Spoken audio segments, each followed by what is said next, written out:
ایک مرتبہ اچانک دل میں خیال آیا چلو ان آنکھوں کو رب کے دیدار کی تجلی سے غسل کا سامان دیا جائے. واہ واہ واہ. اپنی ماں کے پاس پہنچتے ہیں. امی جان آپ کا بیٹا چلا.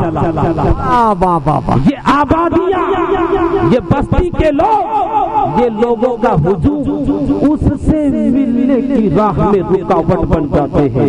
امی جان میں رب کی تجلی کے دیدار کے لیے پہاڑوں کے طرف چلا اور جاتے ہوئے مڑ کر کے امی جان جب اجازت دے دیتی ہے تو جاتے ہوئے مڑ کر کے موسیٰ کہتے ہیں امی جب کبھی آپ کی ممتا بیٹے سے ملنے کو بےتاب ہو تو چلے آئیے گا پہاڑوں کی طرف.